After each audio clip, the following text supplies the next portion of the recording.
Pakistan's most watching legal awareness YouTube channel.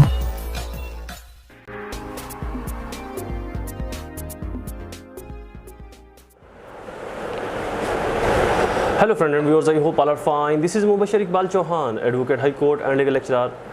Question wise series के अंदर आज हम पढ़ेंगे कंपनी एक्ट 2017 कॉर्पोरेट लॉ। हमारा टॉपिक ये क्वेश्चन बहुत ही इंटरेस्टिंग है।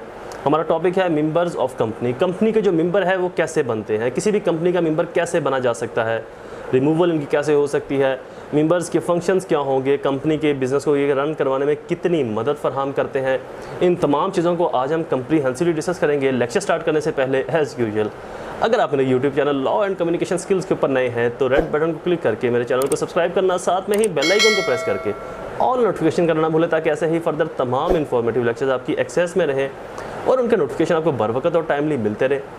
फर्दर मोर में लेक्चर्स की फीस को फुलफिल करना बिल्कुल ना भूलें। मेरी फीस आपने 3 स्टेप के अंदर पे करनी है। फर्स्ट स्टेप कम से कम 10 रुपये डोनेट करने हैं, सेकंड स्टेप कम से कम 2 लोगों की आपने हेल्प करनी है, और थर्ड स्टेप मेरे पेरेंट्स के लिए दुआ, अल्लाह ताला उनको सेहत तंदुरुस्ती अता फरमाए। मेरे फेसबुक पेजेस और ग्रुप्स को भी ज़रूर लाइक और सी फर्स्ट कर लें। इंस्टाग्राम पे मुझे ज़रूर फॉलो कीजिएगा, वहाँ पर भी हम इंफॉर्मेटिव पोस्ट करते रहते हैं। शुरू करते हैं हमारा lecture, members of company. Basically एक कंपनी के अंदर इनिशियली डायरेक्टर्स, उसके बाद इसके मेंबर्स बनते हैं। कंपनी फैलती है, फलती है, फूलती है, अपनी जड़ों को मजबूत करती है। जो कंपनी के बेसिक बिजनेस को सहारा देते हैं, कंपनी के बिजनेस को बढ़ाते हैं, वो इसके एक्चुअल में मेंबर्स ही होते हैं, किसी न किसी सेंस में, किसी न किसी तर्ज से, जो कंपनी के बिजनेस को बहुत वसी करने में एक कलीदी किरदार अदा करते हैं। Definition of company: company is a incorporate association of person which is form to run the commercial business of the company. जो कमर्शियल बिजनेस को रन करने के लिए एक एसोसिएशन बनाई जाती है, डेट इज कॉल्ड कंपनी।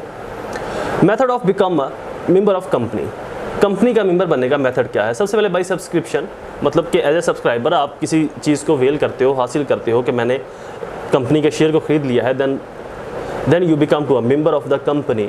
तो आप जब सब्सक्रिप्शन करते हो, किसी शेयर को ख़रीदने के लिए हामी भरते हो, अपनी कंसेंट देते हो, that is called subscriber of the share holder, subscriber of the share. तो सब्सक्राइबर सब्सक्रिप्शन के ज़रिए भी कोई भी शख्स किसी भी कंपनी का मेंबर बन सकता है। बाई सक्सेशन, वरासती तरीके से, लाइक अगर एक शख्स है, उसके वालिद साहब कंपनी के मेंबर थे, उनकी डेथ हो चुकी है या वो रिटायर्ड होना चाहते हैं, तो वो अपनी मेंबरशिप को ट्रांसफ़र कर देंगे अपने बेटे के नाम पे। मेंबरशिप बाई ट्रांसफ़र, मेंबरशिप किसी और को ट्रांसफ़र की जा सकती है अदर देन इनहेरिटेंस, वरासत के अलावा किसी और शख्स को मेंबरशिप ट्रांसफ़र कर दी जाए तब भी वो शख्स मेंबर बन जाएगा। बाई एप्लीकेशन, कोई शख्स एप्लीकेशन देकर भी किसी कंपनी का मेंबर बन सकता है। कैंसिलेशन ऑफ एप्लीकेशन, किसी भी एप्लीकेशन को कैंसिल किया जा सकता है, बट इशुएंस ऑफ सर्टिफिकेट, उसकी मेंबरशिप का जो इशुएंस है, उस सर्टिफिकेट है, उसको इशू करने से पहले किसी भी एप्लीकेशन को कैंसिल किया जा सकता है। By holding out, a person can become a member of the company. By holding out, a person will be considered as a member of company who allow that his name in the return of the register, even without say agreement to become a member of the register of members ever each. By holding out, a person can become a member of company. By holding out, a person will be considered as a member of the company who allow that his name to be written in the register of members. उसका नाम जो members वाला register है वहाँ पर return हो, mention हो, even without any agreement, बेशक किसी भी एग्रीमेंट के बगैर बिकम अ मेंबर, वो मेंबर बन सकता है on the register of members, जो मेंबर्स का रजिस्टर है वहाँ पर मेंशन होने के बाद। Even such person who may not have apply for the share, अगर वो शख्स शेयर्स के लिए अप्लाई ना भी करे तब भी वो मेंबर बन सकता है by the consent of other members and other directors. Who can not be member of the company, कौन कंपनी के मेंबर नहीं हो सकते? By death of shareholder, shareholder की डेथ के बाद। बैंकरप्ट ऑफ शेयर होल्डर, अगर shareholder bankrupt हो जाए तब वो कंपनी का मेंबर नहीं रहेगा। By wilful surrender of share, वो अपनी मर्जी से अपने शेयर को सरेंडर कर दे तब भी वो मेंबर नहीं रहेगा। बाई ट्रांसफर ऑफ शेयर, वो अपने शेयर्स को ट्रांसफर कर दे। By forfeiture of shares, उसके शेयर्स को फॉर फीच कर लिया जाए। कोर्ट ऑफ लॉ उसके शेयर को कब्जे में कर लेती है, अपने कब्जे में ले लेती, तब भी वो कंपनी का मेंबर नहीं रहेगा। By winding up of the company, company की वाइंडिंग अप के बाद भी वो शख्स या कोई भी शख्स कंपनी का मेंबर नहीं रह सकता। By sale of company, company अगर सेल कर दी जाए, बेच दी जाए, तब भी कोई भी शख्स उस कंपनी का मेंबर नहीं रह सकता, जिसको जो नए शख्स को कंपनी बेचेगी। हाँ, उसकी अपनी मर्जी हो, जो नया मालिक है, जो नया CEO है, वो अपनी मर्जी से चाहे तो पुराने मेंबर्स को दोबारा से मेंबरशिप अलाउट कर सकता है, अदरवाइज वो जो पुराने मेंबर्स हैं वो कंपनी से निकाल दिए जाएंगे, उनकी मेंबरशिप नहीं रहेगी।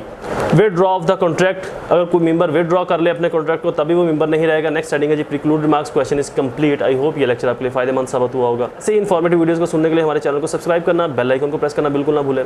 वीडियोस को लाइक और शेयर जरूर किया करें, अपनी कीमती राय कमेंट्स के अंदर ज़रूर बताया करें, उसके ऊपर पूरी तरह से अमल करने की कोशिश करेंगे। दोबारा हाजिर होंगे एक नई सीरीज़ में एक नए लेक्चर के साथ। तब तक मुझे अपने दुआ में ज़रूर याद रखें। अल्लाह ताला आप सबका हामी नासिर हो। वस्सलाम।